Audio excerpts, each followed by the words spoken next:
18岁这天分家产，哥哥分到了500万，而我只分到了一堆奶奶的旧衣服。你奶奶留的那些旧棉袄、旧毛衣，还有那件打补丁的马甲，我早就想扔了，一直都腾不出手。你要，拿走吧。小马，你那件衣服可比我这堆纸沉多了。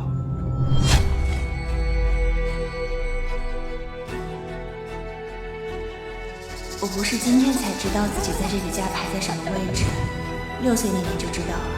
那年哥10岁生日。今天是你生日，快许个愿吧。许愿。祝你生日快乐，祝你生日快乐，祝你生日快乐，祝你生日快乐。妈，下个月就是我过生日，我也会有蛋糕吗？你跟你哥的生日就差1个月，一起过就行了，省事儿。可是哥的生日已经过完了呀。那就等你哥下个生日再一起过呗。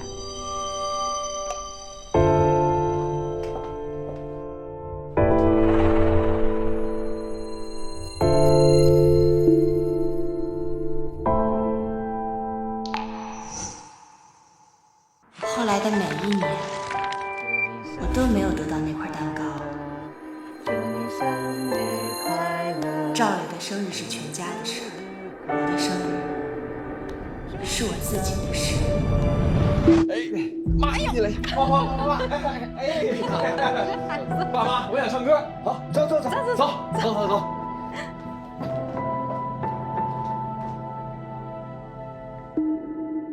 直到16岁那年，我在台历上看到自己生日这天被妈用红笔圈了起来。我以为我妈终于记得我生日，我跑去问她：“妈，4月18号，我看你用红笔在日历上圈出来了。今天我生日，你们……今天是要给你哥交补习班的费用，4600，我怕忘了就给圈起来了。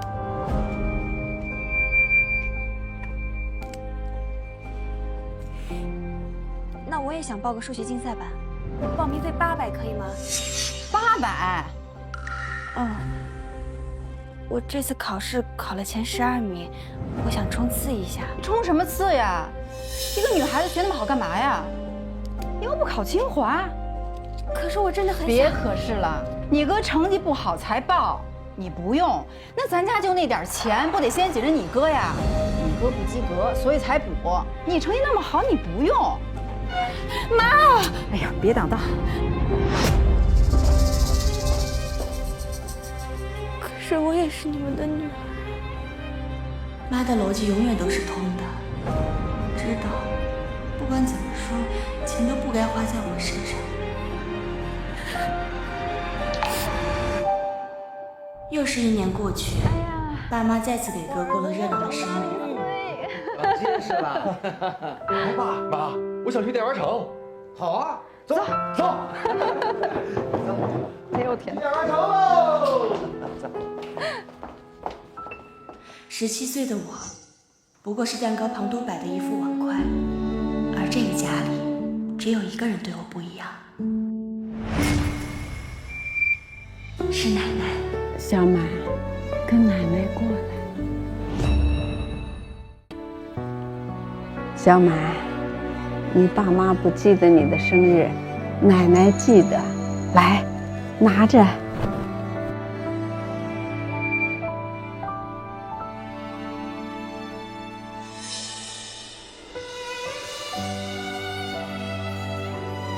别怪你爸妈。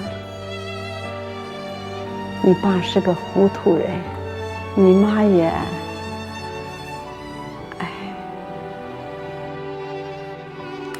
奶奶，我不怪。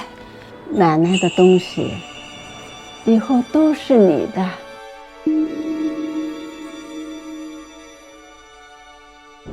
那时候我不懂奶奶的话，一个老太太能有什么值钱的东西呢？直到奶奶去世前，她把我喊到床头。小满，过来。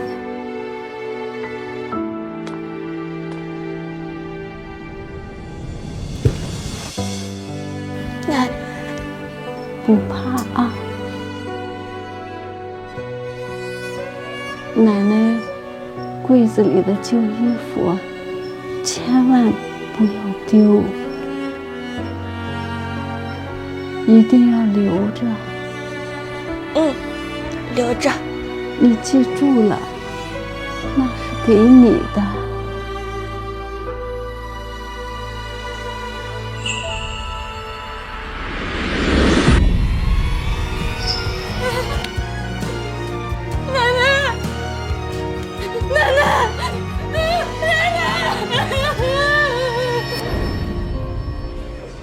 奶奶死后，她的葬礼简单至极。爸在灵堂前站了10分钟，哥打了一通电话就走了。妈在招呼亲戚，有说有笑。奶奶走后，她的房间很快被清理了，能卖的卖，能扔的扔。妈！奶奶的衣服我想留着。你留着它干嘛呀？都是些破棉袄、破毛衣的，又不能穿。我就是想留个念想。念想？行吧，你要想留着，拿进房间啊，别给我扔客厅，省得占地方。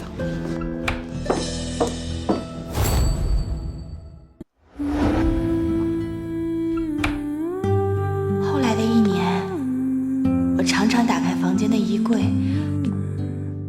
闻着奶奶衣服上樟脑丸的味道，就像奶奶还在一样。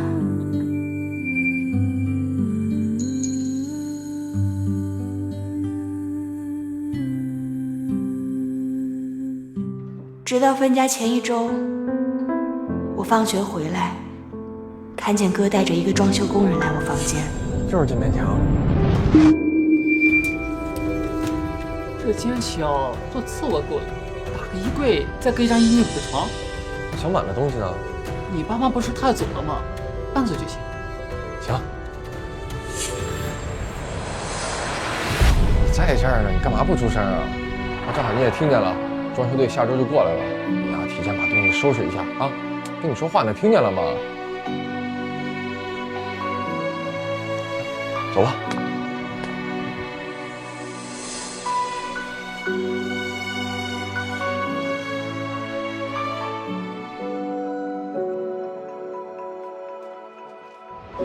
分家那天，我是最后一个知道的。早上起来，看到客厅桌上摆了一堆文件，爸妈和哥已经做好了。老满，你哥和你都成年了，明天把家分一下。建材店的库存加门面是个180万，江北那套房现在市场价大概160万，老家宅基地加翻新就值个40-50万。还有你爸那辆帕萨特，开了4年了，也能值个12-13万。这存折上呀，68万，总共有500万。这些呀，全给你。你先在店里跟着干，过2年想单独开店了，到时候再说啊。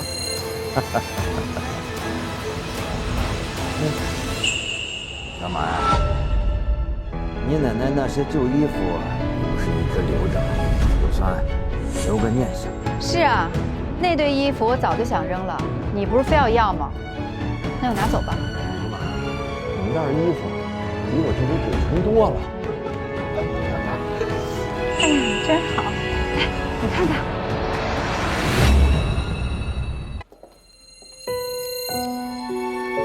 收拾好就赶紧走吧。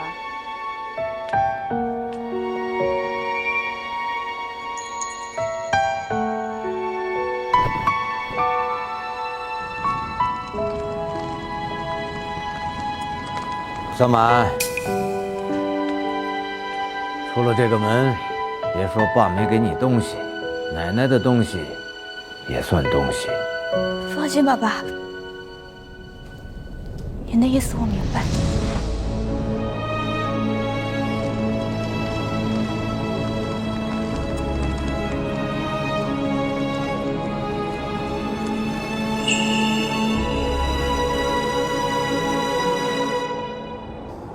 我用身上仅有的3200块，在城中村租了这个房。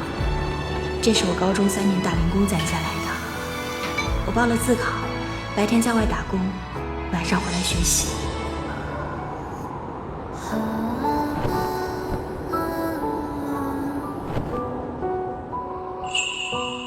要是奶奶还在的话，她一定不会让我一个人在这里的。这是什么？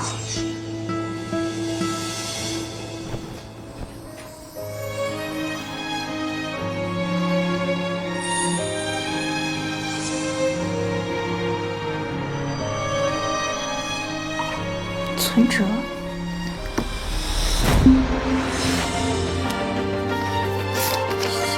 421500块，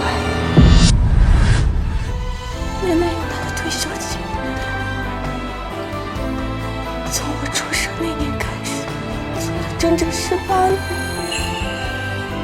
她甚至没有跟我提过一句。还不够，多攒点儿，给小满多存点儿。原来，在所有人都觉得我不重要的时候，奶奶记得我。这么多年，她从未忘记过。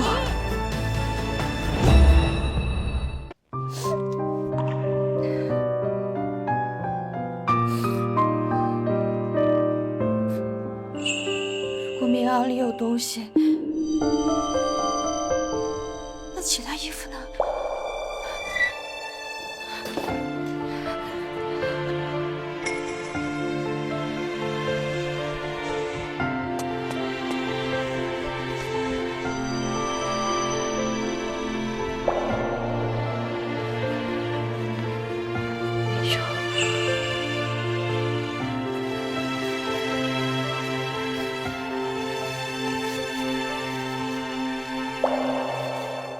这个口袋被缝上了。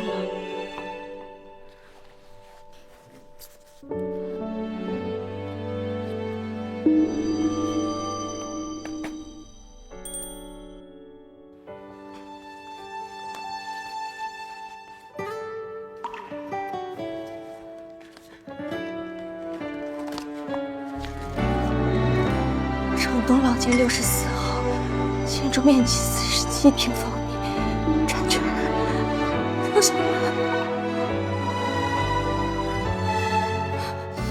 奶奶居然给我买过房子。02年，我才2岁，奶奶就提前给我铺好了后路。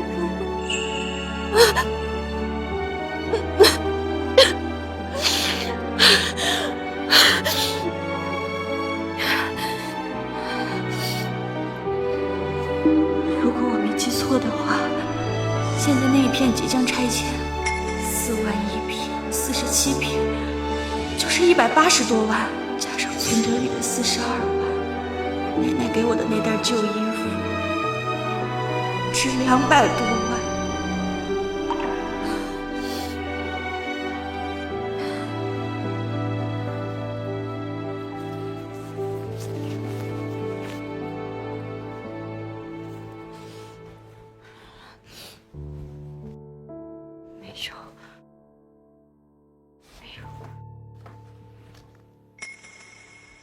这个也缝上了。奶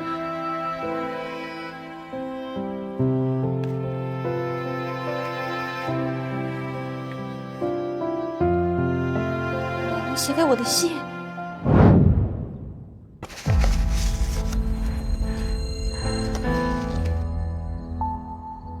小满，奶奶写这封信的时候，你15岁，你不知道奶奶会写信，奶奶也不会写什么漂亮的话，但有些话必须写下来。你从小不爱哭，别人家的女孩受了委屈会哭会闹，你不闹，就低着头不吭声。奶奶每次看到你低着头不吭声，心里就刀割了一下。你爸是个糊涂人，你妈是个精明人，糊涂人搭上精明人就苦了你。你爸妈给你割花花了多少钱，奶奶算不清，但奶奶给你存了多少钱，奶奶算得清。你爸当年找我借钱开店，拿走了我15万，那是我大半辈子的积蓄。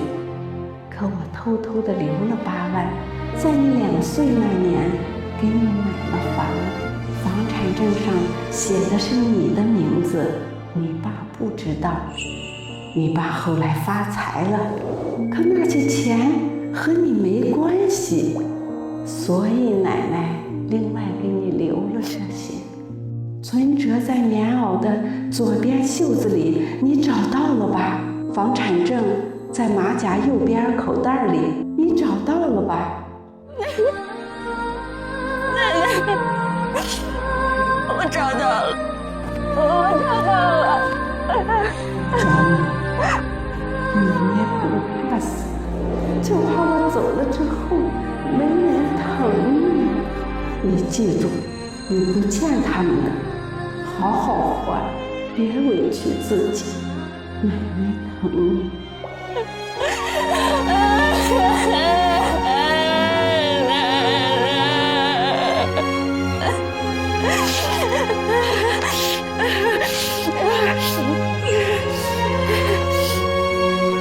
奶奶，我听你的，我好好活，不委屈自己。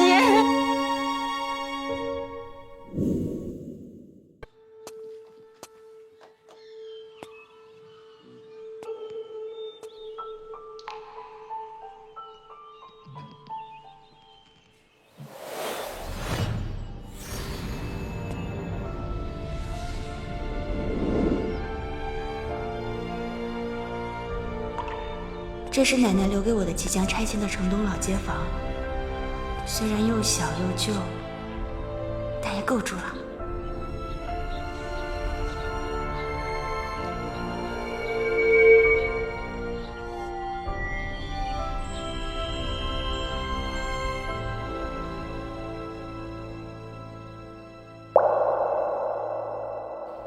奶奶，我明白了。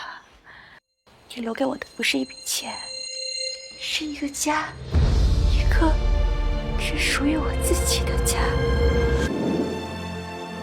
我用存折里的钱先还了高中3年欠的书本费、生活费，剩下的不动，继续准备自考。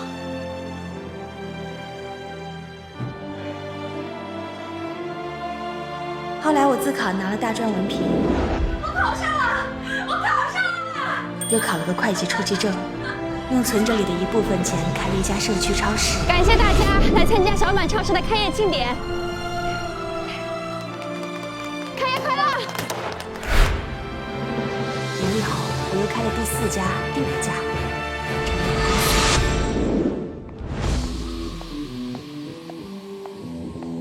赵总，这是本月各门店的营收报表，请您审阅。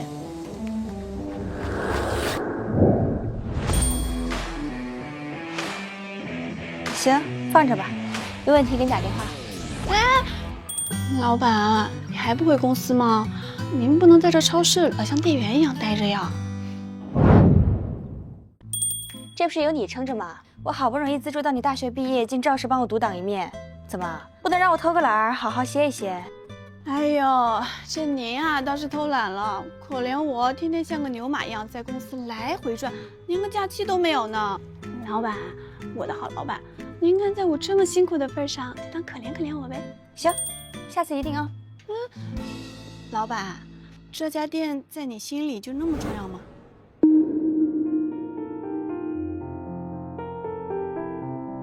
当初我用奶奶的旧衣服开了这家店，如今赚了无数个500万。每次心情不好的时候，就想来这儿坐一坐，当上几天店员。不知道为什么，就是会感觉无比踏实。行吧，行吧，那您就在这儿安心当您的店长，我回公司继续给您当牛做马去。去吧。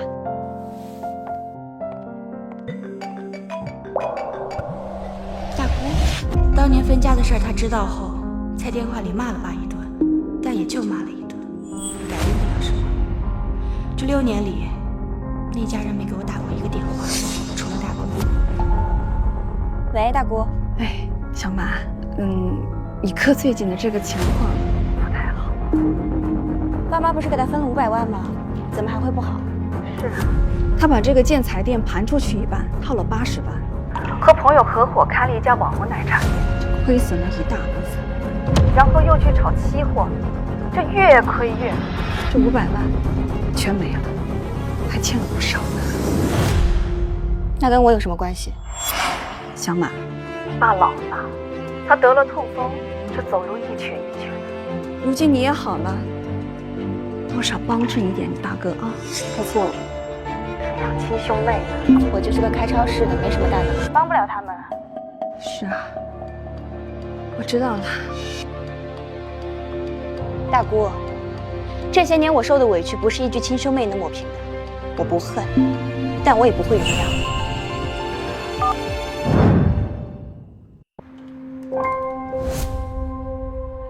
你好，欢迎光临。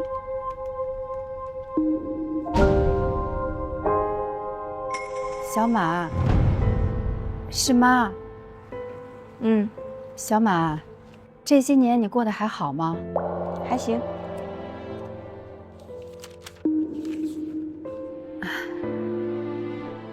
听你大姑说，这家店你开的呀？超市。小马，你哥他遇到点困难，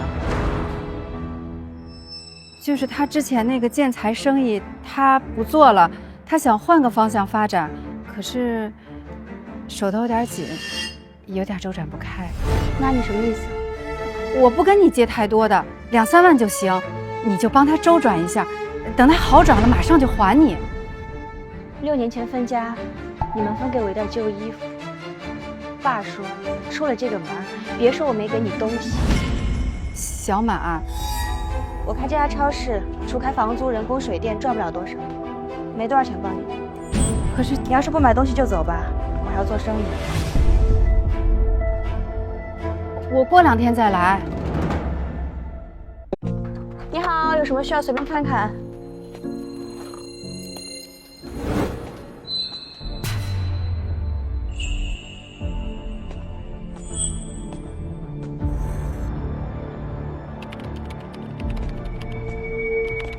小马，你这店铺这面积也不小，城东这位置，一月租金多少钱啊？关你什么事儿啊？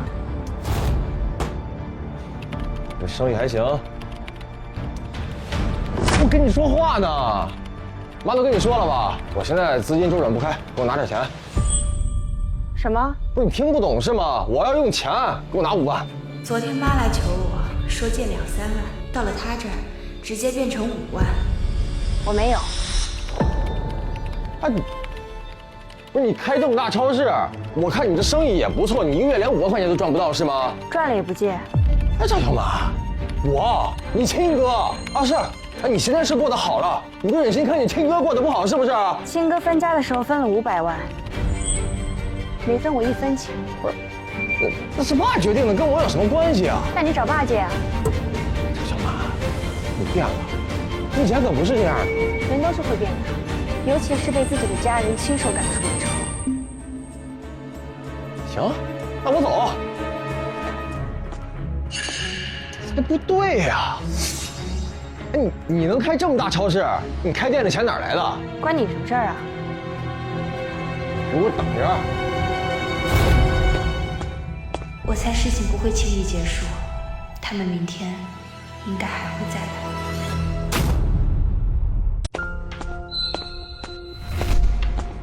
小马，6年没见了，好久没一起聚了。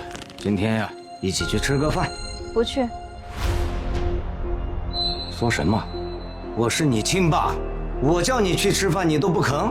小马，你爸也是一片好心，咱们一家人聚聚不是挺好的吗？赵小马，爸妈亲自找你来吃饭，你摆什么架子呢？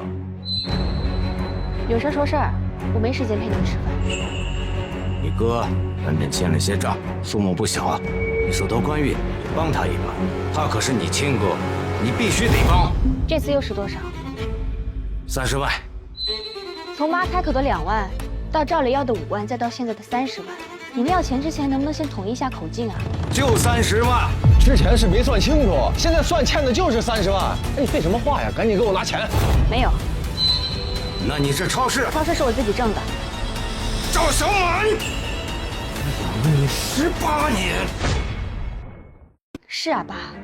那你算算这18年你在我身上花过多少钱？你们养了我18年，分家的时候分给我一袋旧衣服，我拿着那袋旧衣服出了门，你连看都没看我一眼。小满，不是这样的，我们都是有苦衷的。苦衷？我不知道你们有什么苦衷，可以让我在那个家活得像捡来的外人。他赵磊要什么有什么，我想要一句关心都是奢望，被嫌弃的是我，被忽略的是我。最后被扫地出门的还是我，你们的苦衷就是从来没把我当人看过。那又怎么样？身上流着我赵家的血，你不帮就是不孝。你怎么能这么说呢？是，我们以前对你是苛刻了些，但是一家人哪有隔夜仇呀？你听妈一句劝，有钱难买一家亲。是，你现在混好了，说话也硬气了。啊，你怎么不想想呢？要不是当年爸妈把你赶出去，你能有今天吗？哎，要这么说，你还得感谢我们呢。是啊，多亏你们把我赶出去，让我明白一个道理：原来父母也是分种类的，有的是来疼孩子的，有的是来给孩子上一课。谢谢你，在我18岁时，给我上了这辈子最贵的一课。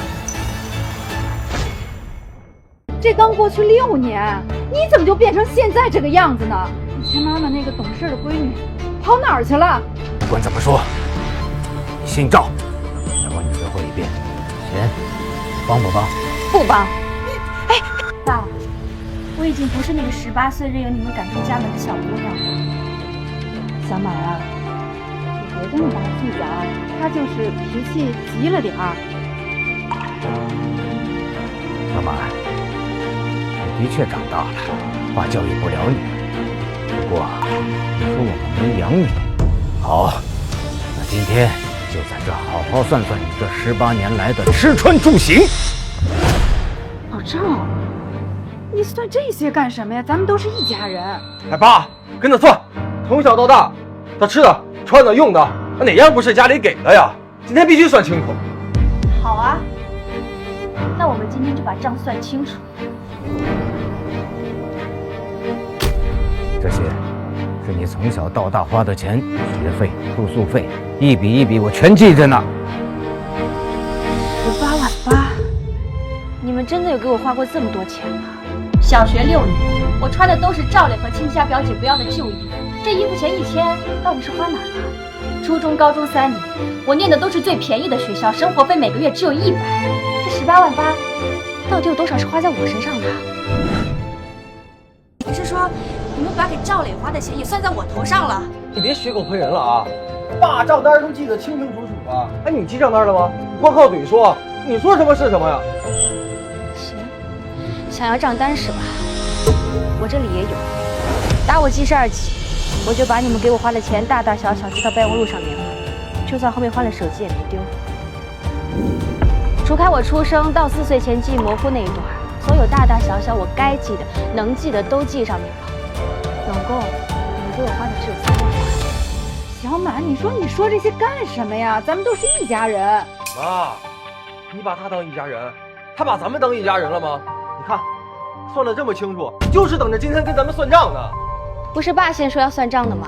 我只是按照爸的意思把账算得更清楚一点而已。所以呢，赵小满，你到底想说什么？啊，是爸妈亏欠你啊？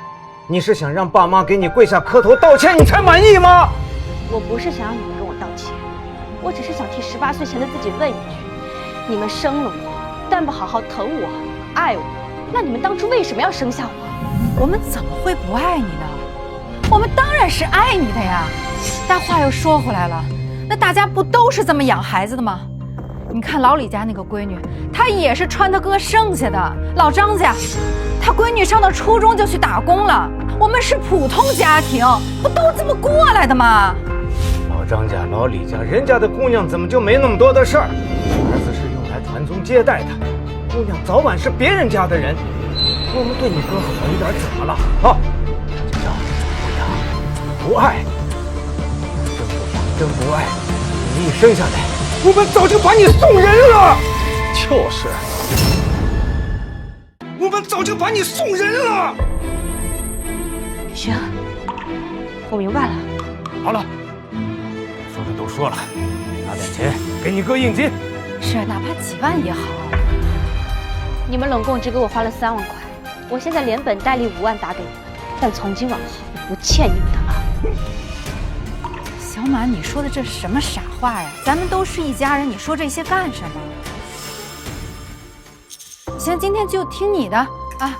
那5万块钱先给你哥应应急，等你想通了，我们再来。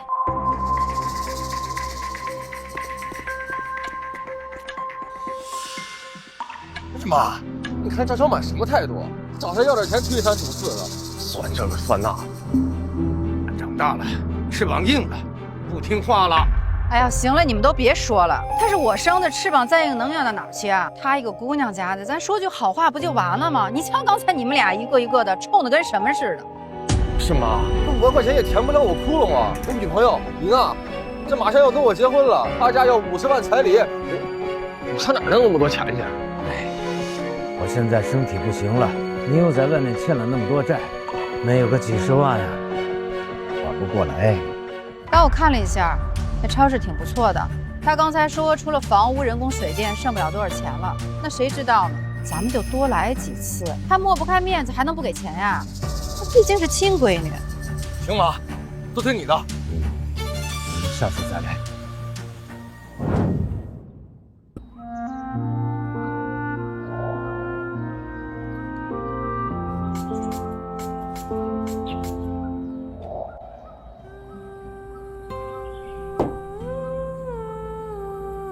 奶奶，你知道吗？今天爸妈和赵磊来找我了，他们找我要30万，我没借。奶奶，怪不得别人说原生家庭的阴影是伴随一生的潮湿雨。我在外面晒了6年的太阳，他们一来说的那些话，就让我浑身发凉。赵总。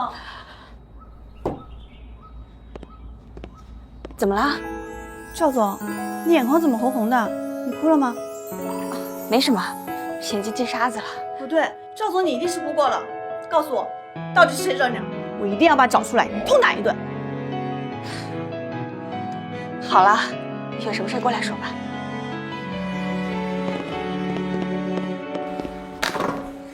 赵总，你快说，你快说呀！到底是谁把你惹哭了？敢惹你，我李好一定要把他找出来，打到鼻青脸肿、下跪认错为止。是我爸妈，还有我哥。就是你之前跟我说过的那个生而不养、偏心、对你忽略不在乎的爸妈，那个家里宠成宝贝似的哥哥。是，我找他们去。不用了，我该说的话已经和他们说清楚了。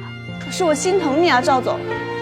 不，小满，我父母去世的早，是吃百家饭长大的，苦是苦了点，但在我成长过程中遇到了很多好心人，包括你。如果不是你资助我上大学，我现在还不知道在哪。可是你不一样呀，你明明有父母的，现在却跟没有一样。都过去了，即使没有父母的我，现在不是也变得很好吗？你是在自家的泥潭里拼命往外爬，你努力才变成现在这样的。不是努力，那是拼命。所以啊，拼命活下来的我，现在真的挺好的，有自己的公司，有你这样的朋友，想去哪儿去哪儿。好什么好？你越这样说，我越难受，你知道吗？我最怕你说挺好的，那证明你不再奢求别人对你好了，你自己扛习惯了。我的好好，你什么时候变得这么感性了？是不是谈恋爱了？我认识吗？哎呀，我跟你说正经的呢。我知道，所以我才更要告诉你，我现在真的挺好的，因为有人心疼我了，比如你。好，既然你都这么说了，那我就更要为你当牛做马，帮你解决一切风风雨雨。你知道吗？我这辈子做的最对的一件事情，就是资助你。我这辈子最幸运的一件事，就是被你资助。好了，说正事儿，来找我干嘛？哦，最近连锁店不是要继续扩张吗？我找你签合同，但是超市没找到你，就想着你一定是回老房子了。但是这房子这么老了，当初拆迁的话还能拿到不少钱，你为什么不拆呢？因为这是奶奶留给我的家，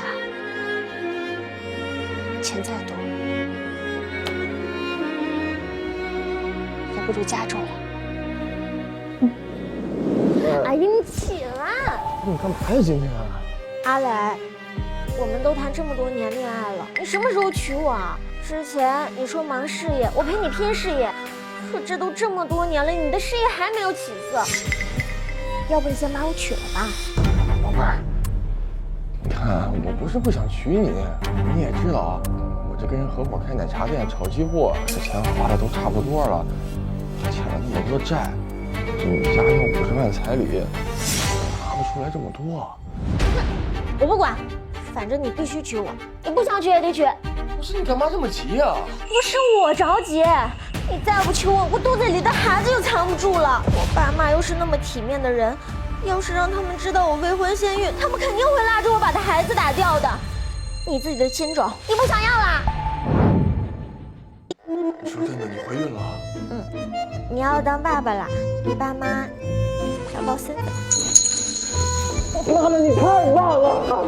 我要当爸爸了。那你什么时候娶我啊？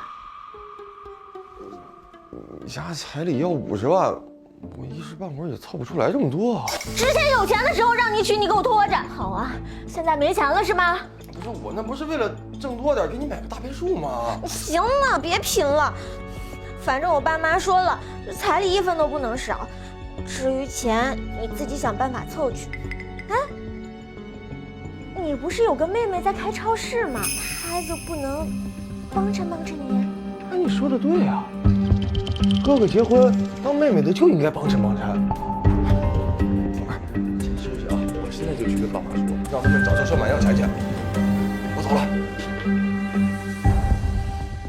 爸妈，好消息！跟你们说一个好消息。什么好消息啊？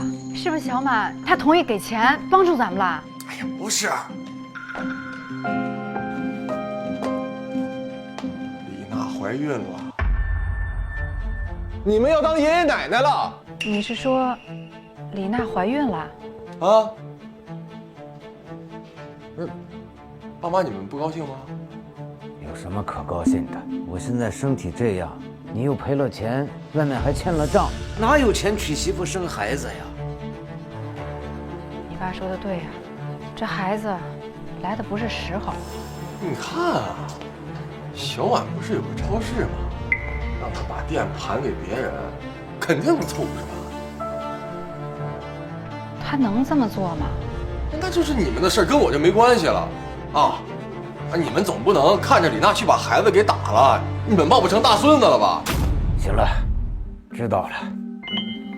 你呀，一天到晚就会给我惹事儿，从小到大就没让我省过心。爸，你才发现啊？我有点晚了。反正我是你们儿子，你们得对我负责任。哎，行了行了，既然事情已经这样了，也得想办法解决，也该跟小满联系一下。切！啊切！谁在吓我？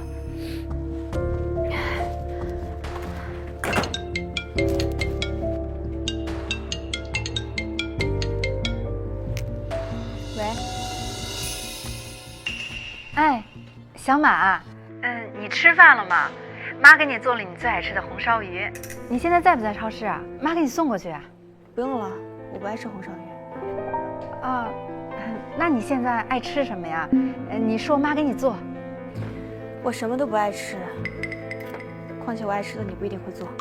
瞧你说的，你只要说出来，妈保准学，保准啊让你吃的满意。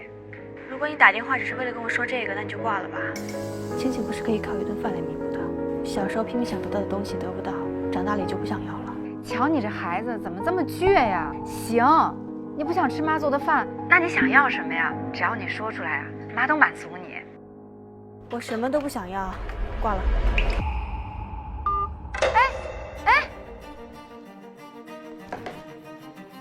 我就奇了怪了，这赵小满的性子随谁怎么这么倔呀？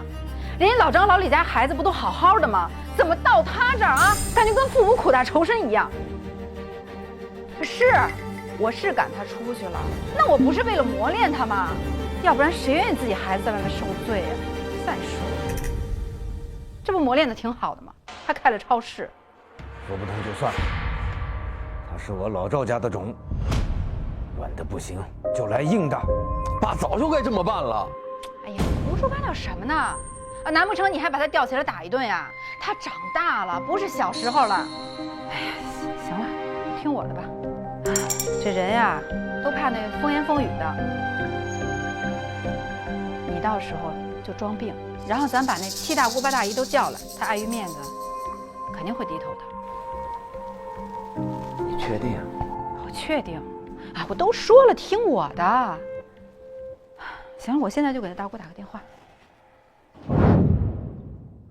小马，小马，不好了，你爸他病了，急需要用钱，现在人躺在医院，人快不行了，跟我走。大姑，他生病跟我有什么关系啊？小马，我知道你心里有气。我也知道他们对不住，可是他是你亲生爸爸，毕竟血浓于水，你不能不管他，孩子。小马，我知道你心里委屈，可是他这次真的生病了，你就跟我去医院看看他，你哪怕什么都不用帮忙，你就去看看他，好不好？我求你，你去看看你爸。行，大姑，我跟你去，但我丑话说在前面，我不会给他们1分钱，也不会管他们的烂摊子，我去。就是看在你的面子上。好，只要能去看，什么都行，只要能去看都可以。走。慢点过。老赵，都是咱们不好，当初闺女要啥，咱就应该给啥，咱不应该看着别人家富养的闺女任性，咱就怕她惹祸，非得穷养去磨练她，要不然她也不会觉得咱们偏向她哥。现在你病了。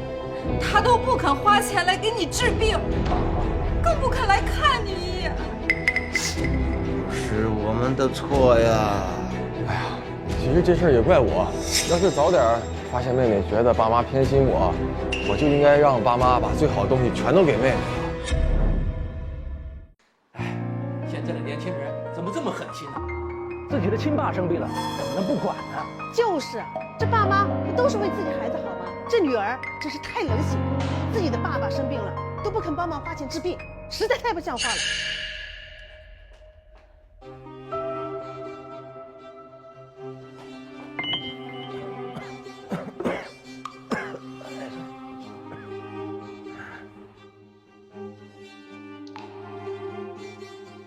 小满啊，你终于来了，爸爸给你赔罪。为之前和你妈穷养你的事情，给你道歉。你原谅爸爸好不好？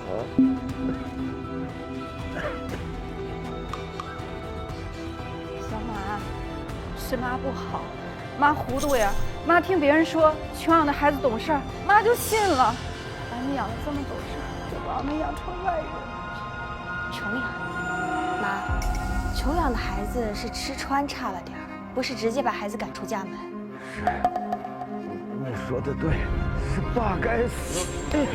爸该死啊！老赵，老赵，哎呀，老赵，爸，哎呦，爸，你干嘛？你别这样，我知道，当初你们就是为了妹妹好，要不然她今天能开超市，有几十万的身价吗？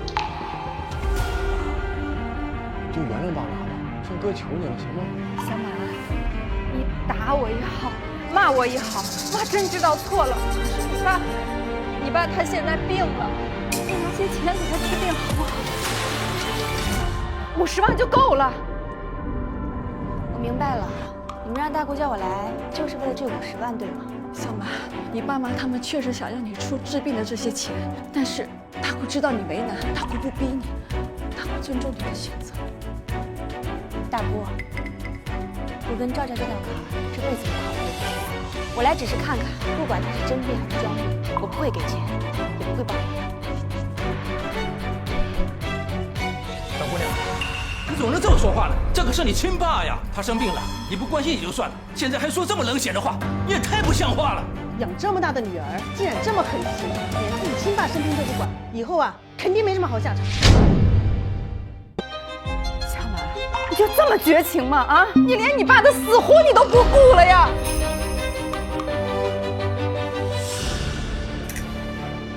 小满，我知道你记恨我们，但爸他是无辜的呀。爸真的需要这笔钱治病，你就帮帮他吧，你就当看在奶奶的面子上，行不行？算了，小满不容易，不要逼他了。我这病也确实不想看了。小满，姑，我看也看过了，我们走吧。哎，小满。错了，妈真的错了，妈这辈子从来没求过人，妈今天求你好不好？你就帮帮你爸爸。小满，爸真的需要这50万呀，你快救救他吧，行吗？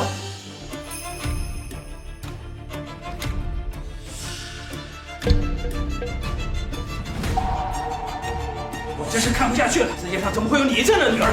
赶紧拿钱出来给你爸治病，否则你就把你刚才说的话都录下来，发到网上去。对，拍下来，让大家都看看他的冷血无情，曝光他。小满，你有间超市，你肯定拿得出这50万，你就帮帮爸爸。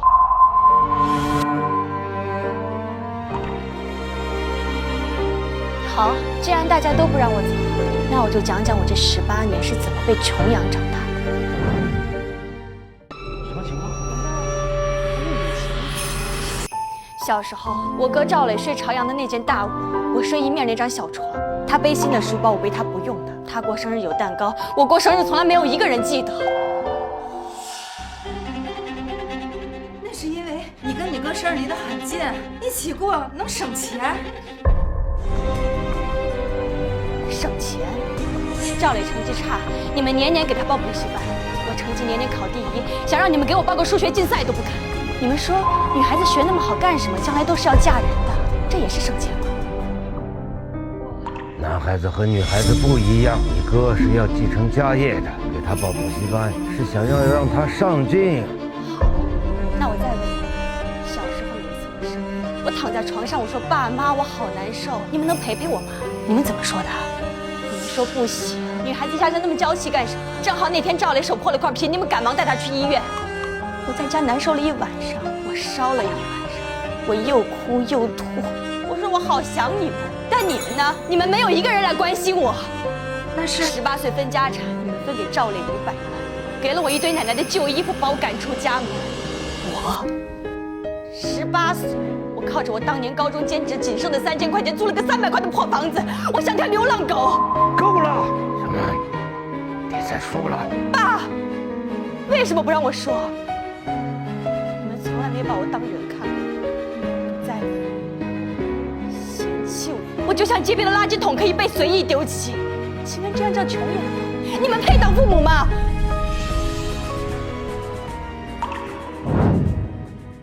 在座的各位都是有父母的人，我请问，你们的父母也是这样穷养孩子的吗？对不起，小姑娘，我们错了。我们错怪你了，小姑娘。你爸妈的确对不起你，你不管他们那是应该的。小满，不哭了，事情都过去了。你父母确实不对，今天大苦也不站在你父母旁边。不给钱，他们要是再议论你，大苦就治了他。你们这些做父母的也太不是个东西了，这么对女儿，还指望她出钱给你们治病，这是异想天开。你们不会做父母，你们就别做。养孩子又不是养条狗，给点吃的就得摇尾巴。你们对他好不好，他自己心里没点数吗？不是这样的，我是他妈，我怎么能不爱他呢？我们只是想磨练他。哎呀，这中间发生的事情太多了，一时半会儿跟你们说不清楚。对啊，你们别听我妹瞎说，她从小就爱编故事。赵磊，如果我没猜错的话，爸不是病了，是你要娶老婆差50万彩礼，所以你联合妈让爸装逼来骗我，对吗？我不知道，你别乱说啊！赵家那点事儿我一清二楚，我劝你们别打这种算盘。我没钱，就算有，我也不会给你们。走。老赵，你怎么了？老赵，你别吓我，老赵。爸，你没事吧？爸，老张家有什么事？我们家怎么办？我怎么办呀？老张，小满，你爸他真的病了。就算我们以前有什么不好，但是人命关天呀，小满，你就救救你爸爸吧！真的求你了，求你了，小满。大小满，爸今天要出一点事，我跟你没缘。小满，你要走就走，姑留在这儿，姑来找亲戚借钱治病，爸不会有事的。姑，我不走。既然爸病了，我就叫个医生来帮爸检查检查。医生，医生，我爸胸口疼，麻烦您帮他检查检查。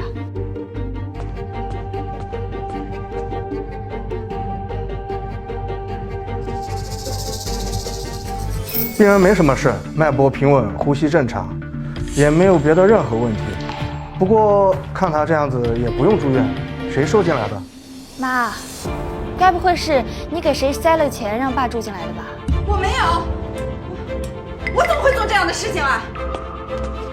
老张他之前一直说胸口疼，怎么会没事呢？我看就是你意识不清。你胡说八道什么呢？我告诉你，你不相信的话，我可以让我院长去帮他做检查，请你不要污蔑我的医术，没病你就不要在这占床位。这是装病，骗女儿钱呢。可不是嘛！既然他们没病，还想住院，那就让他们住。哎，姐，我知道错了，可是家里欠了债，奶奶还要结婚，我求你了，你帮我劝劝小满啊，姐。够了，事情都是你们弄出来的，你们就应该承担结果，不要再骗小满的钱了，他已经被你们一次一次伤得够深，不要再逼小满。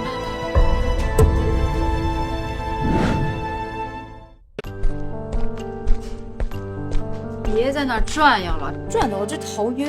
那你说现在怎么办？装病也没成功，你爸现在天天催着我结婚，他爸妈可都说了，要是再拿不出彩礼，就把孩子给打了。天天堵着我要钱，我能怎么办啊？孩子不能打。我和你妈年龄大了，你在外面又欠了债，又把孩子打了，以后还怎么娶媳妇儿？我和你妈还怎么抱孙子？实在不行，找亲戚去借。找亲戚借，哪能借来这50万呀？我就想不通了，这小满他怎么这样啊？就因为18年那点事儿，他就耿耿于怀的，把咱们当仇人一样。他大姑也是，咱们家条件够差的了吧？他站在小满那边。行了，现在说什么都不顶用。他现在翅膀长硬了，钱在他手里，我该说的都说了，该是的也都是了，咱们还能有什么办法？没错，你说的是，钱在他手里呢，咱再怎么说都没用。你还记得咱们俩怎么结的婚吗？咱们那个年代还能怎么结婚？父母同意就把事儿定了。是啊，我跟你说，老张家那闺女就是这么定的，父母同意这就完事儿了。我合计着这小满也24了，也到了定亲的年纪。这，你的意思是？妈，这个主意好，给小满安排相亲，给他找个好人家，到时候找他们多要点彩礼，我就50万不就有了吗？你看。小满现在也到了嫁人的年龄了，你说我这个当妈的，不管怎么着，我总得上点心吧。你赶快想想啊，你有没有认识的适合小满的？我倒是有一个人选，家底不错，一直没结婚。哎呀，只是啊，年龄有点大了。年龄大点怎么了？啊，年龄大会疼人。小满嫁过去那也是享福，对吧，妈？也是。哎呀，妈，你给他打电话，快！打电话问问。我这就联系，明天呀，把他带到小满的超市，让他们见面啊。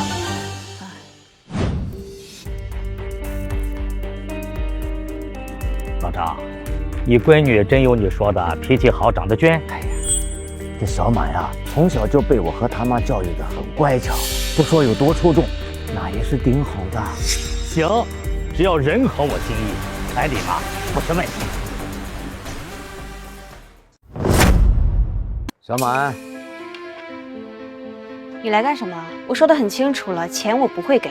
小满，给你介绍个人，这位是张强，做生意的，条件很好。哪有你爸说的那么夸张啊？也就100万，差不多吧。什么意思啊？小满，你因为之前的事情跟爸妈计较，爸妈不在意。你不在乎家，不在乎爸妈，我们也不在意。只是你现在年龄到了，我们做父母的不能不为你的终身大事操心。我和你爸是老熟人了，都是知根知底了。这要是做了亲家，可就亲上加亲喽。从前不在乎，现在倒是承担起父母的责任，操心起我的终身大事来了。这是终身大事吗？你从小到大，我们什么时候没有为你操过心？原来小时候不管不问叫操心，那我不需要你们的操心，你们走吧，我还要做生意。谁家的婚姻大事不是父母做主？我要跟爸妈犟。就是嘛。滚！报告，你这闺女性格可不像你说的那么好嘛。这事小满一时想不开，我再说说她。你这人怎么当爹的？这姑娘这么年轻，就要给她找一个老头，你算良心啊！就是啊，你一把年纪了，你的年纪都能当人姑娘爹了，还好意思来相亲，真不害臊。人家姑娘不愿意你就动手动脚，你太过分了。连陌生人都知道心疼我，偏偏我最亲的家人却亲手把我往火坑里推。这是我的家事，跟你们有什么关系？你们少管闲事。哼，曝光你！别拍了，别拍了。要不先回去吧，人太多，弄大了也不好看。回去，我和小满他妈去再确认吧。啊，走。姐妹，你摊上这种爹，真是太缺德了。是啊，现在很多这样的父母，为了逼婚，直接带相亲对象上门。我看你以后还是离他们远一点比较好。谢谢。你不是说你女儿乖巧脾气好的吗？我才来相亲的，结果让我在大庭广众之下受人羞辱。是我没教育好孩子。张老板，您消消气儿。我们家小满她女孩子家的，脸皮薄，等我们找机会好好劝劝，她肯定能想通的。哎呀，就是啊，张叔，你先别生气，我妹妹她就是一时想不开。哎，你先别推掉这门亲事啊！你看你这么有派头，你再试试，那肯定行。行，那就再试试。她要是脾气还这样，这门亲事就算了。我一定会好好跟她说的啊！别生气。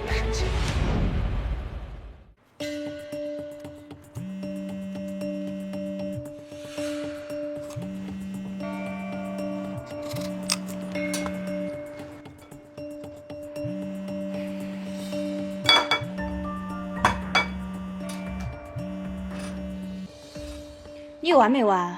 小满啊，你爸爸这个事儿他确实做的有点过了，我刚才说他了，怎么能把人直接给带上门呢？不过你爸呀，他都是为了你好。有话直说，别跟我说这些有的没的。小满，我这次给你打电话就是想告诉你一件事儿，你奶奶还给你留了一些遗物，我就想问你还要不要？你要不要我就扔了。奶奶遗物不是都清理干净了吗？就是之前遗漏了一些，反正也卖不了什么价钱，所以我就问你还要不要？留着，我现在去拿。好嘞，那妈给你收好了，等你啊。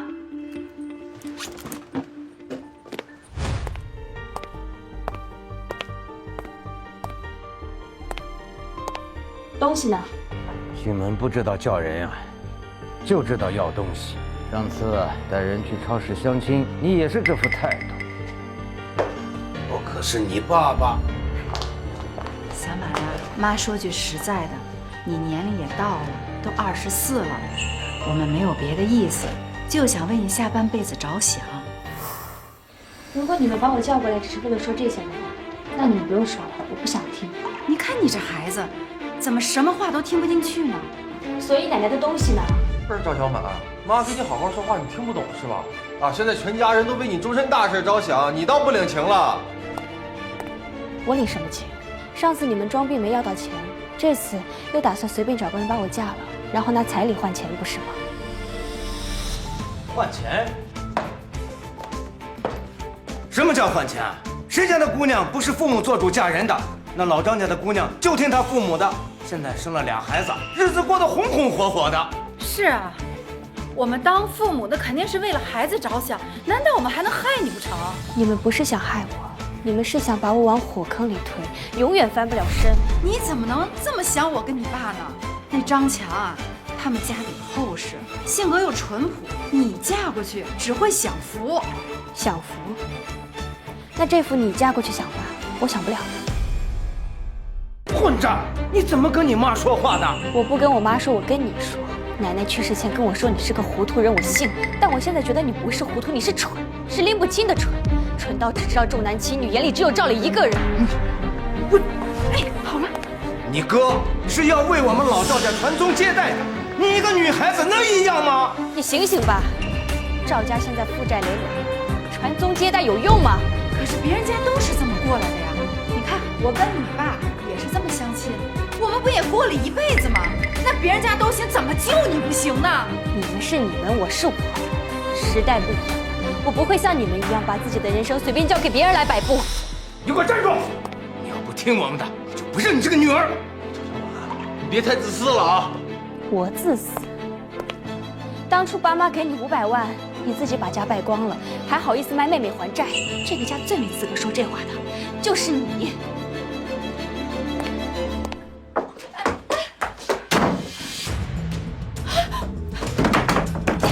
你们想干什么？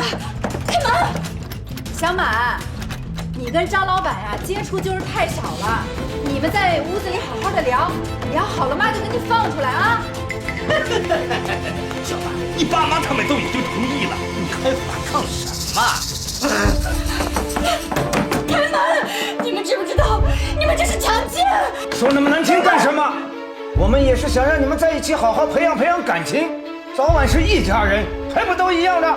是啊，小满，我跟你爸年轻的时候就是这么过来的，不会害你的啊！张小满，你别不知好歹啊！嫁给他是你福气，你别闹了。打着相亲的幌子强行促成亲事，这跟买卖人口有什么区别？来吧！啊！哎呦！哎呦！来吧！啊！你怎么会有刀的？我怎么可能对你们没有防备？我只是不敢赌，我怕这个家还有奶奶的东西。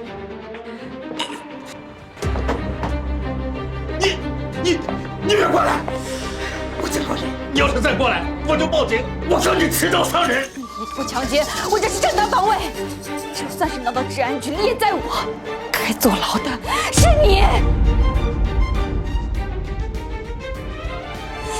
别过来！别过来呀！开门！你们好好培养感情，不要着急出来。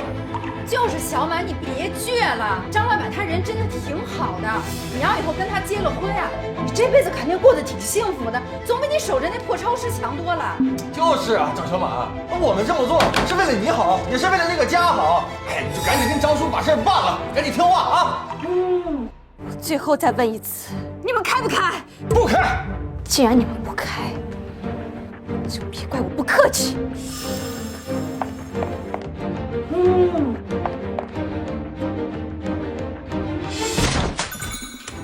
我去，什么动静？不能出事了吧？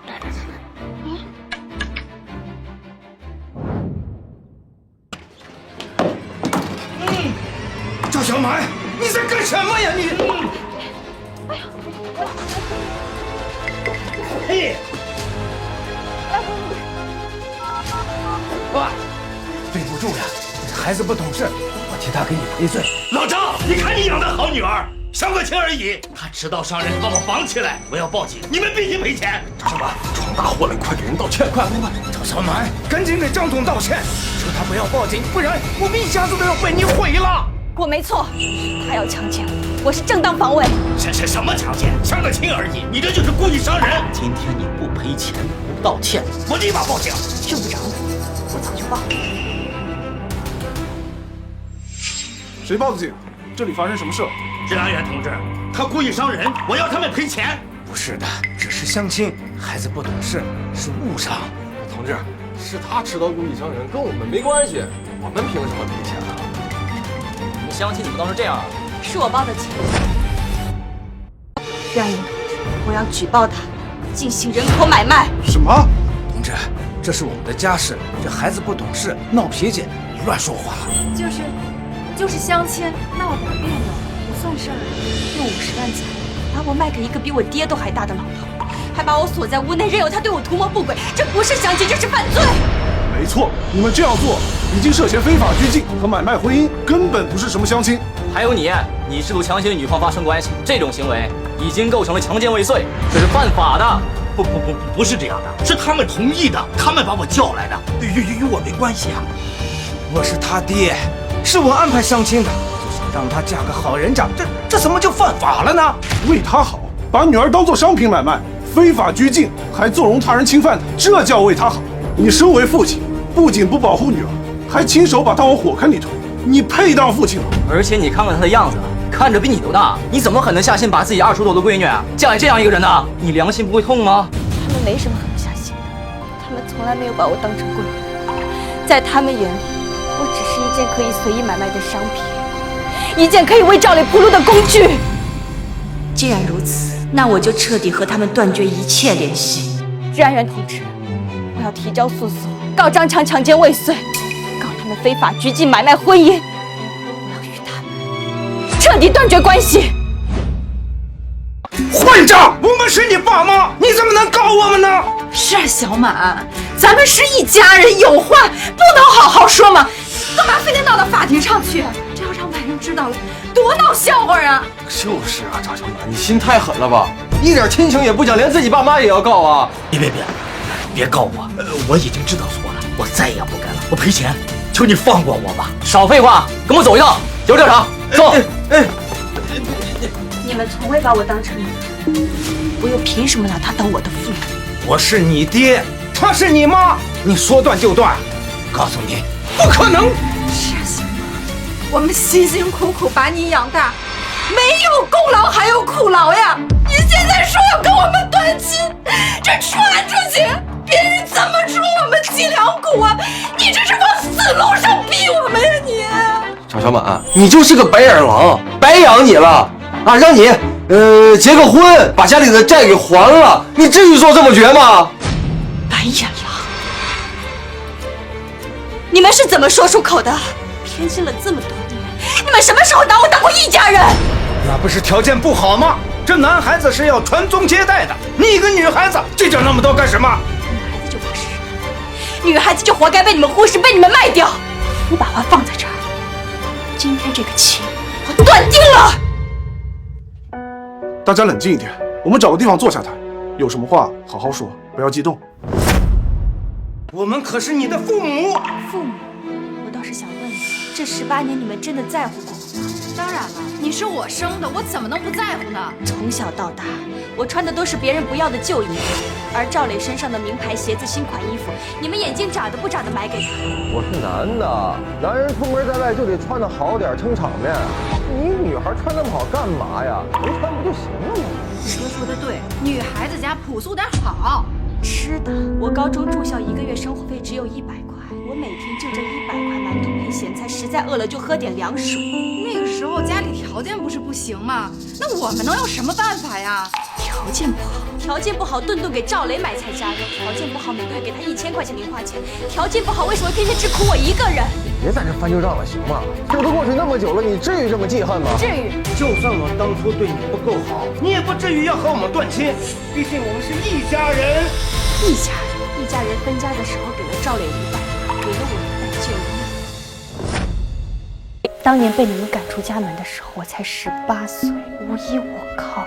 你们在乎过吗？关心过吗？那我们又不知道你在外边过得不好，你又没跟我们说。是我不说，还是你们根本就不在意？你们眼里自始至终只有赵磊一个人。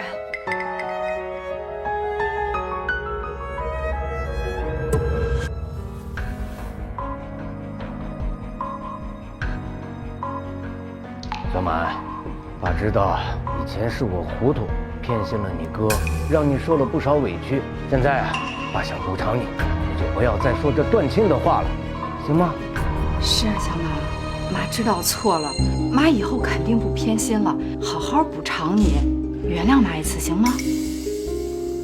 是啊，小马，你看啊，爸妈年纪都大了，还需要我们养老呢，就别跟他们计较了啊。你们没怎么养过我，就给了我一口饭吃，到现在要我给你们养老，不可能。同志啊，你都看见了，你帮我劝劝他，我们是他的亲生父母。就算以前我们做的有哪儿不对的地方，可是我们的出发点是好，我们都是为了他好。你说他怎么就这么狠心，连养老都不管我们？姑娘，我知道你受了很多委屈，可他们毕竟是你的亲生父母，断亲可不是小事。要不你再好好想想。这个气我必须断。这一家人带给我的只有伤害，没有亲情。我只想好好安稳过好我的日子。断不了！赵小满，身上流着我赵家的血液，这一辈子是改变不了的。我怀胎10月，我辛辛苦苦把你生下来，你这辈子都是我的女儿。即使有血缘关系，我一样可以和你们断绝一切往来。我忍受不了你们一次次的骚扰。虽然法律规定，如果断亲，每个月需要支付200块的抚养费，但如果你们可以不再来骚扰我，也值了。200块够干什么？你就是故意的，你就是不想养我们。200块，你自己好好想想，这200块我们怎么生活？你这是把我们往死路上逼呀！赵小满，你太狠了吧！200块你打发叫花子呢？我没有骗你们。如果你们不信，可以问治安员同志。同志，他是不是在骗我们？有这规定，1个月200块钱，这怎么可能啊？他说的是真的。200块钱能干什么？要断亲可以，100万没断。现在跟我说200块不够了，那我高中住校的时候，你们每个月只给我100块，怎么不说？住学校不花钱，食堂吃饭便宜，100块钱足够了。那赵磊呢？他也住校啊，他1个月1000块钱零花钱，你们从来不说，为什么到我这儿就不行了？同样是你们的孩子，为什么你们要区别对待？凭什么？你哥他是男孩，你能跟他比吗？他以后要养家糊口的，需要钱的地方多，多给点怎么了？为什么在你们眼里儿子就金贵，女儿就活该被亏待？妈，你忘了吗？你也是女的呀！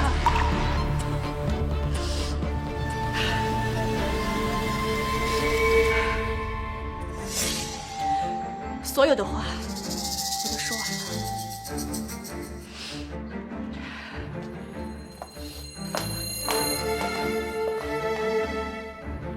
从今往后，赵小满与赵家断绝关系，从此不再往来。姑娘，你做得对，法律会支持你的，你不用害怕，以后你会好起来的。谢谢你。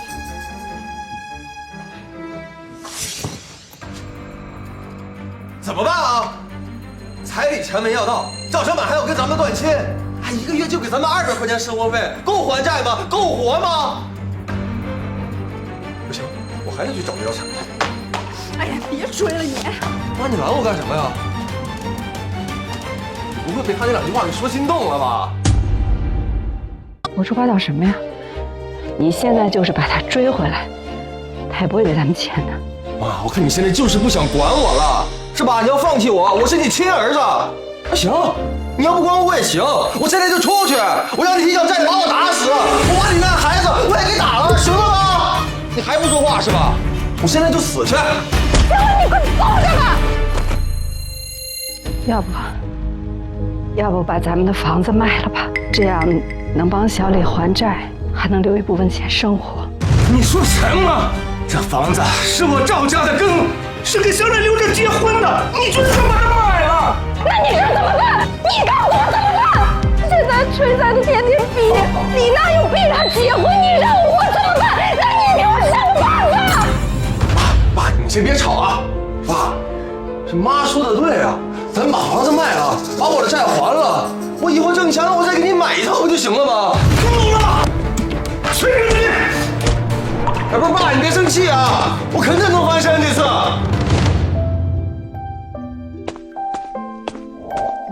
赵总，您让我找律师弄的断亲协议，我拟好了，您看看，没问题的话就签字吧。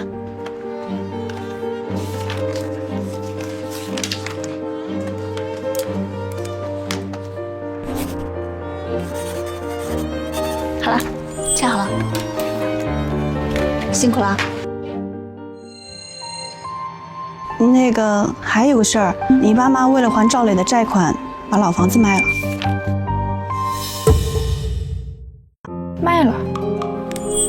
卖了多少？300多万。一开始买家说要拆房子，你爸妈不同意，后来买家加了20万，他们就答应了。要拆了房子？奶奶在那住了大半辈子，所有回忆都在那儿，这房子不能拆。是啊，明天就要签合同了。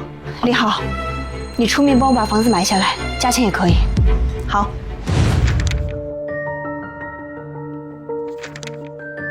既然合同已经签好了，这是500万，房款一次性结清。太好了，这下不会被催债的逼了。是啊，妈，有了这笔钱，我就能跟娜娜把婚礼给办了，然后再把外债全都还干净了。是。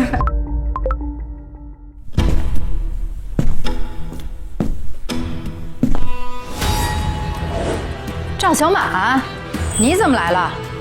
你不是跟我们都断亲了吗？你还来这干什么？这是你该来的地方吗？房子已经卖了，钱是我的，跟你一点关系也没有啊！赶紧走。只是听说你们要卖房子，过来看看，没有别的意思。看什么看？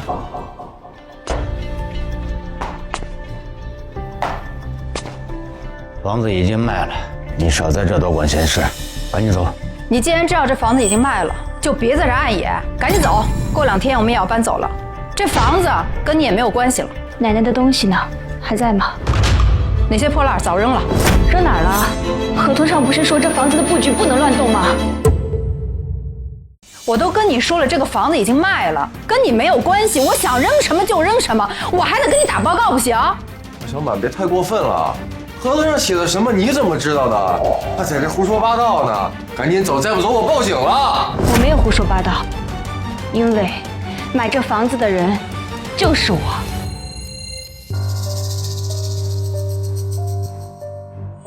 怎么可能啊！你就是一个开超市的，你哪来这500万呀？500万，你这辈子都挣不来，你怎么可能买得起这房子？就是啊，你别在这骗我们了，你哪来那么多钱买房子呀？别在这糊弄我和爸妈了，行不行啊？这房子真是你买的？你怎么会有这么多钱？你是不是干了什么不正当的事情？他没有撒谎，这房子确实是他买的。你就别太替他说话了，我还不知道他开的超市吗？他就是开小店的，哪来这500万呀？他们呀，肯定是串通好了。一个女孩子怎么会有这么多钱？根本不可能。他是赵氏的总裁，开超市发家的。你看到的那一家是他开的第1家超市，你难道没有了解过吗？你不是开超市的吗？怎么变成开公司了？我们怎么一点都不知道呀？就是啊，赵小满，你们为什么骗我跟爸妈你是开超市的呀？我从来没有骗过你们，是你们从来不关心我，也不在乎我过得怎么样。在你们眼里，从来都只有赵磊一个人。行了，也不管你是干什么的吧，这样也挺好的。这房子保住了，咱们也有钱了，咱们就可以给磊磊把账给还清了，婚礼也可以提上日程了啊！我什么时候说过房子要还给你们？难不成你要把我们赶出去？这房子现在是我的，我有权让你们搬出去。你不是总裁吗？你那么有钱，你为什么就不能帮帮我们呀？就这么狠心？我们是你的爸妈。是啊，小满，我是你哥，王猛哥，外债给我还了，再给我拿点钱结婚。哎，你放心啊，可以和一定好好对你。也太过分了！你们有什么资格要求？你凭什么觉得我有钱就必须帮你？就凭我们是你的爸妈，我们是一家人，你当然得帮我们啦。一家人。当初你们把我赶出家门，把我当成商品一样卖给一个老头换钱，替赵磊还债的时候，有没有想过我是你们生的？以后我们肯定不偏心了，以后对你跟对你哥是一样的，你就别怄气了，行吗？人死了你知道哭了，晚了。我买下这房子，只是为了保住奶奶的遗物。至于你们，跟我没关系。我告诉你，我们不可能从这儿搬出去。你是我们的女儿，你见过哪个女儿买父母的房子，然后把他们赶出去的？这个房子我们住定了。好啊，你们不搬，我就找人帮你们搬。到时候别怪我不客气。行，你要是敢这么做，我今天我就死在你面前。我怀胎10月，我把你生下来啊，我把你养大，你现在怎么就这么绝情，这么狠心啊？赵小满，你就忍心看你妈去死吗？你们随意，跟我没关系。我最后再说一次，以后你们不要再来纠缠我，我们已经断亲了，我更没有义务帮你。赵小满，你别把事做太绝了啊！我告诉你，你要是不帮我，我就跟你死磕！我他妈让你一天没好日子过！闭嘴！我告诉你啊，赵总不想帮你们，谁也离不了他。你们要是再敢胡搅蛮缠，我们就报警，到时候不让你们吃不了兜着走。奶奶的东西我会让人来恢复原样，至于你们，赶紧搬走。我真给你脸了，赵小满！行行。打断骨头还连着筋呢，他不能不管我们的。这钱我们先拿着，以后找时间再跟他要。赵磊，赵磊，今天就到期了，还钱！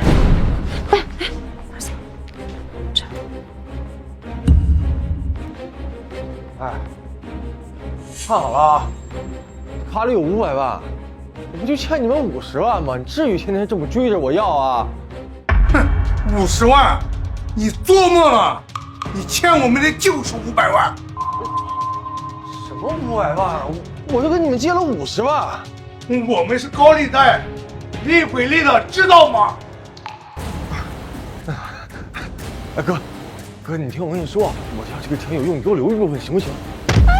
儿子，少废话！欠我们的钱就该一次性还清，剩下的可不关我们的事。再啰嗦，连你一起打。走。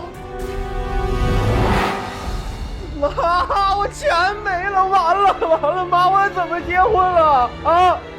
行了，你怎么办呀？现在房子没了，钱也没了，你让我们以后怎么活呀？小磊，你呀！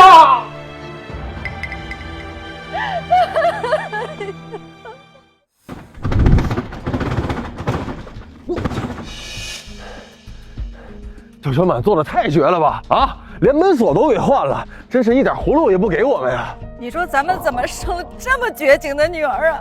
把咱们赶出来，连个落脚的地方都没有，这让咱们以后怎么活呀？都怪赵小满，要是他肯帮我们，我们至于落到现在这种地步吗？我看啊，他就是故意的，故意看我们笑话。你们怎么在这儿啊？为什么不进去？发生什么事情了？你们怎么在这儿啊？为什么不进去？发生什么事情了？姐，你可算是来了。小满他把我们给赶出来了，他把这房子给买了，然后还换了门锁，我们现在连个落脚的地方都没有。大姑，赵小满，赵氏总裁，他有的是钱，不肯帮我们就算了，现在好了，把我们赶出来了，房子也不让我们住了，他一点亲情也不讲。小满他现在长大了，翅膀硬了，根本不认我们这些亲人，逼得我们走投无路。以后只能流落街头了。你们也别光说小满的不是，我问你们，小满为什么这么做？难道你们就没有一点问题？姐，我们有什么问题呀？你说，我们就是想让他帮衬一下家里，给小磊还还债，办办婚礼。你说他就不肯，他这就是太狠心了。弟妹，我问你，把小满介绍给老头换彩礼，是真的吧？人小满打电话都跟我说了。是大姑，那我们也知道错了，那他也不能做这么绝。错了，一句错就完事了。这小满的心他不是一天两的，那是因为你们一次一次伤害他，他才对你们绝情的。你们要是真知道错了，就应该好好反省，而不是在这里抱怨小满。姐姐，你说的对，我们真知道错了，我们以后肯定不偏心了。你就帮我们在小满面前说说好话吧，他现在只听你的了。是啊，大姑，你就帮帮我们吧，我们都知道错了，以后一定好好反省啊。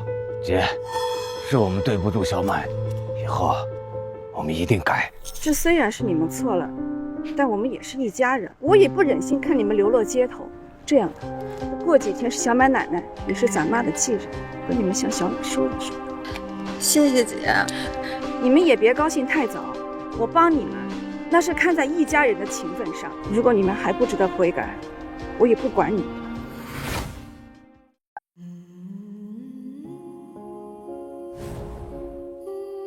奶奶，我来看你了。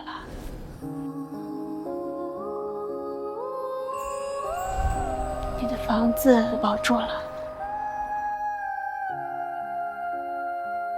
跟原来一样。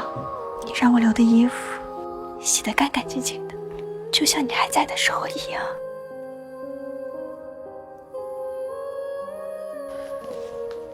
小满，来这么早，妈，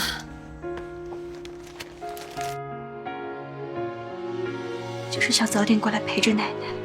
小满，我懂，今天是你奶奶的忌日，你爸他们也会来的。该来就来，奶奶是奶奶，他们是他们。小满，我知道你心里委屈，他们来的时候，别跟你爸起冲突好不好？就给奶奶上上香，吃一顿家常饭，就看在奶奶的面子上，一家人好好聚一聚。我不会跟他们起冲突的，大姑你放心。这就对了。那我去接他们，你好好陪陪奶奶，别太伤心了，孩子。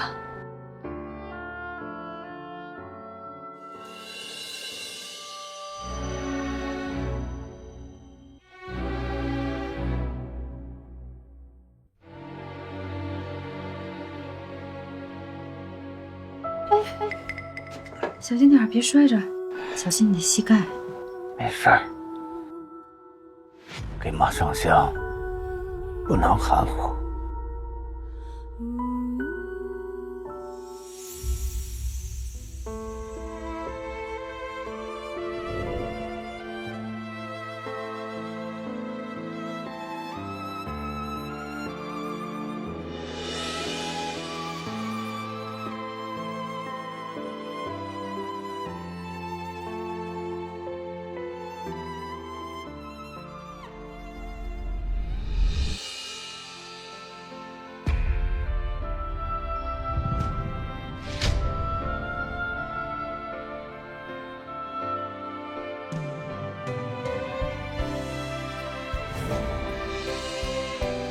好了好了，这伤也上过了，去下面客厅吃个饭，大家聚聚。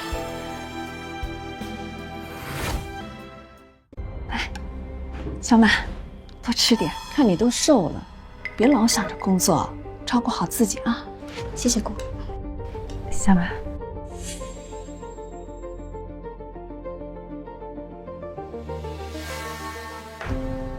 小马，你现在是赵氏的总裁了，肯定赚了不少钱吧？还行。还行。你高中毕业，没什么背景，能开这么大公司，钱哪来的？我自己挣的。自己挣的？你18岁就从家走了，身上就几千块钱。那你要说你，勉强开个超市，我还能相信。开这么大公司，钱到底哪儿来的？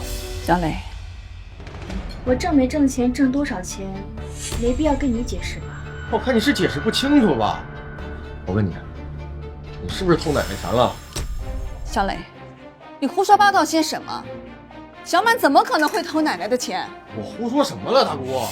哎，你想想啊，他18岁从家就走了，身上就几千块钱，过了6年回来，摇身一变成了赵氏的总裁。哎，这钱要不是偷的，哪儿来的啊？肯定不干净。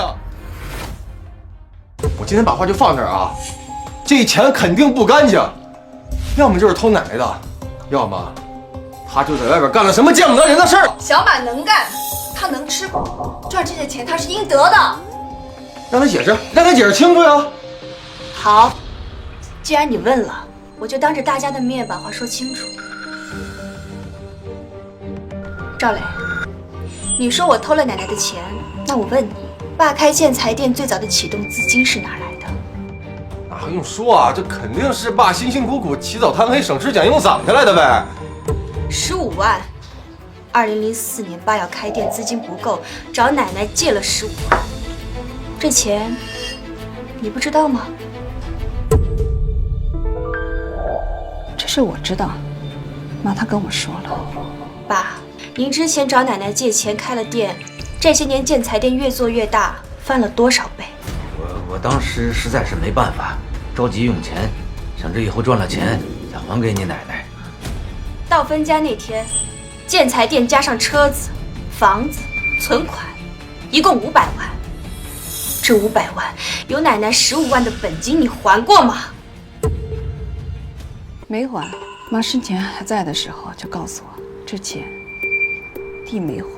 姐，不是这样的，当时我们都忙着打拼，就给忘了。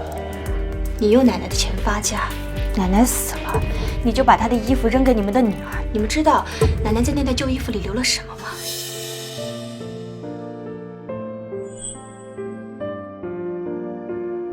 这是奶奶用她的退休金，从我出生那年开始，1个月存一次，存了整整18年。户名赵小满，余额42万1500块。这个缝在奶奶那件旧棉袄的袖子夹层里，你们把它当成垃圾一样扔给了我。城东老街64号42平，产权人赵小满。这是奶奶用她偷偷攒下来的钱买的，当时花了8万块，现在评估价200万。这个藏在妈家口袋里。不对啊，奶奶凭什么给你买房子？我才是她的亲孙子。话还没说完，还有最后一样。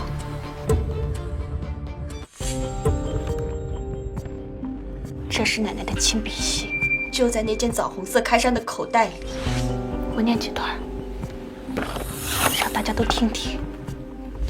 小满，你爸是个糊涂人，你妈是个精明人，糊涂人搭上精明人，就苦了你。你爸找我借钱开店，我给了他15万，那是我最后的积蓄了。但我留了8万出来，偷偷买了这房子。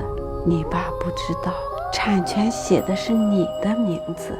他们养了你18年，但他们欠了你18年的公平。这笔账你自己心里清楚就行。奶奶能给你的只有这些了，你拿着好好活，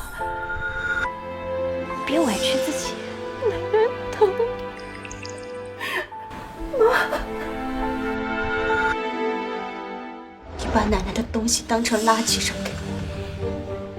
奶奶把最值钱的东西缝在你最看不起的旧衣服里。你扔掉的是奶奶，我捡回来的也是奶奶。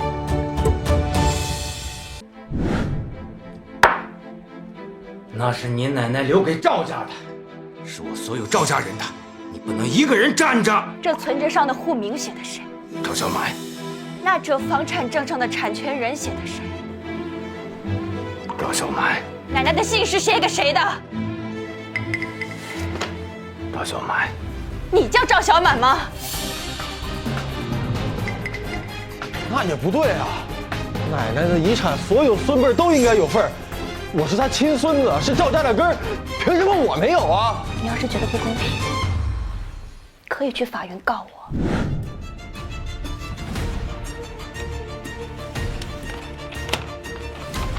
这是遗嘱公证书，3年前办的。奶奶生前在银行留的存折户名是我，房产证产权人也是我。这份遗嘱公证确认了所有权的归属。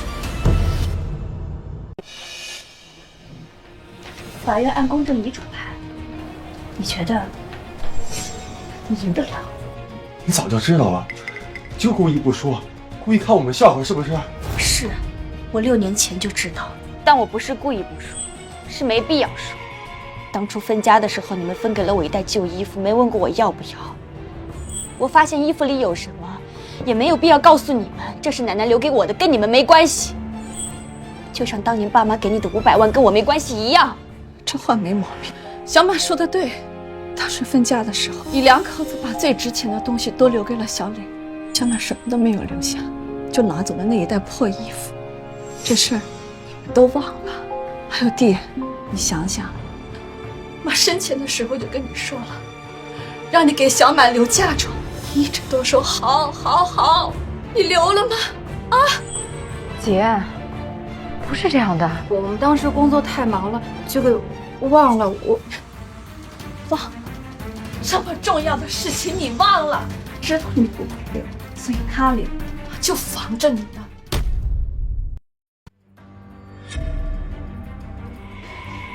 还有你，小磊，我问你，当初分家的时候是谁说的？把那袋破衣服留给他得了，免得他赖着不走。这话你说的吧？对，这话说的对。人家把衣服拿走了，人也走了，现在你500万花完了，你回头问他拿钱，你脸呢？我最后再说一遍，赵磊的钱、赵磊的债、赵磊的生意与我无关。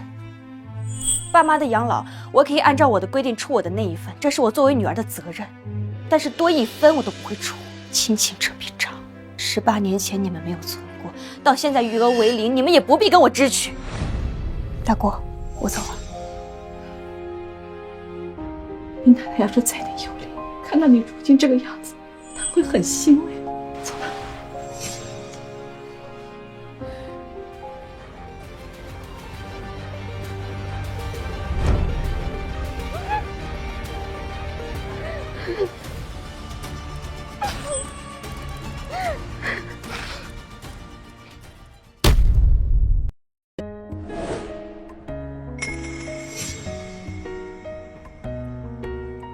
小满，那天你走后，那顿饭算是彻底不欢而散了。意料之中，他们从来不会觉得自己错了，那些眼泪也不是真心悔改。你哥他找了个律师，把那个遗嘱公证书拿给律师看，律师看完以后跟他说，这官司的赢面不到1成，让他别费这个心思了。然后你哥呢，他也没提这个事情。我就知道，所以我不会给他们机会的。你爸，我这个弟，算是彻底在亲戚面前抬不起头了。之前家庭聚餐的时候，他都坐在主位，声音就属他最大。现在看的亲戚就多。路是他们自己选的，当初他们偏心赵磊，把我当成换钱的工具，现在的后果都是他们应得的。你妈要强了一辈子，最见不得人家说她不好。可现在全家上下所有的亲戚都知道，你奶活着的时候就防着她。姐，我就是想不明白，你说妈在的时候，我尽心尽力的照顾她，我伺候她吃，伺候她穿，她背着我给小满存钱，你说是不是从来就没看得上我？妈，她没有看不上你，她只是看不下去你对小满的样子。姐，我对小满什么样子了？我难道对她不好吗？我供她吃穿，我甚至都不舍得让她干家务，你说她怎么就那么恨我呀？弟妹，养孩子不是给口吃的就叫养，真的在乎过小满吗？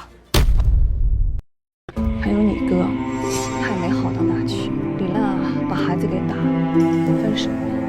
哥心里不服气，就想快速翻身，就去借了网贷。那高利贷高得吓人，现在连家里全亏了。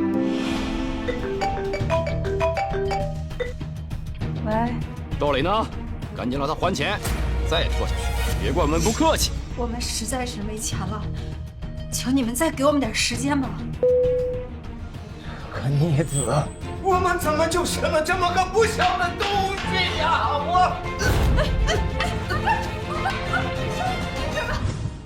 你爸被送到医院，家里人连个住院费都凑不起来，最后还是我给垫了一部分。你妈她天天在医院守着，赵雷连人影都找不着。大姑，这些都是他们应得的恶果，我不会心软，也不会被他们牵绊。小满，我跟你说这些，不是替他们求情，大姑呢，就是想说，你别记恨他们，不值得。大姑，我不恨，真不恨。恨一个人很累的，我没那个精力。你奶奶要是在的话，她也是这句话。老板，我下次在这买。慢走。老板，结账。2块。好嘞，老板，我看你这心情越来越好，这人也越来越精神了。是吗？最近其实想通了很多事儿。那就好，你这么踏实能干，就应该过好日子。以后有什么事儿尽管说啊。来，好，欢迎下次再来啊。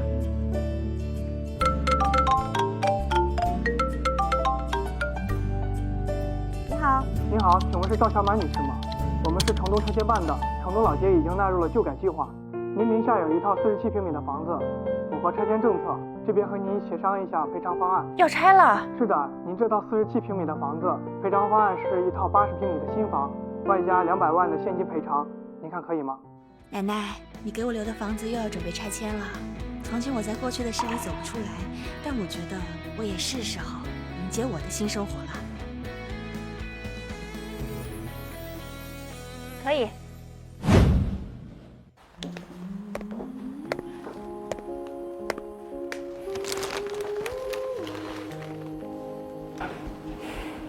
奶奶，我来看你了。好久不来看你，你不会生我的气吧？我最近啊，在忙着老房子拆迁的事儿。对了，奶奶，告诉你一个好消息，老房子拆迁了。你以前总说房子要朝南，暖和，客厅要大，好晒被子。拆迁办给我换了个新的2居室，就在城东新街。房子正好朝南，客厅也大，和你以前念叨的一模一样。你要是还在，肯定会拉着我一起规划怎么布置房间。你在心里说，你怕你走了没人心疼我，但是奶奶你知道吗？你走了6年，你留下的东西护了我6年，疼了我6年。奶奶，谢谢你，我想你了。你总说别让我受委屈，他们来找我了。我没帮，你可别怪我狠心。我知道，你也不会的。你要是还在，一定会拉着我的手，让我别帮他们。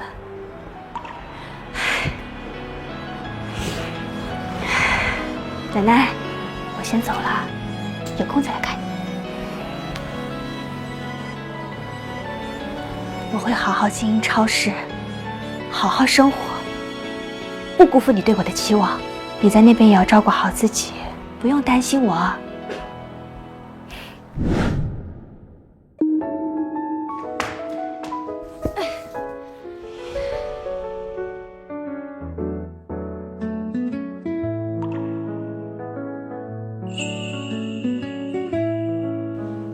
奶奶，我把你衣服带来了，以后咱们就一起住这儿。再也不分开。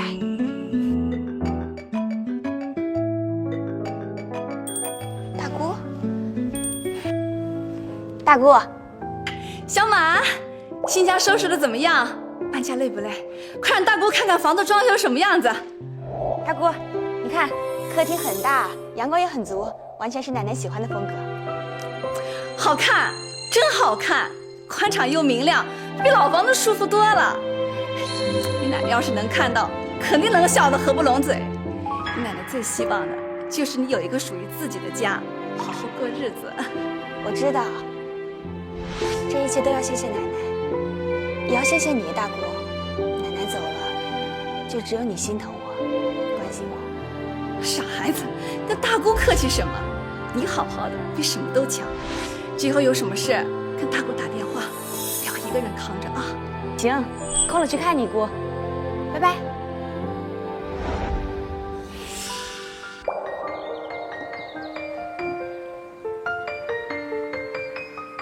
奶奶，我有家了，一个带我走向新生的家。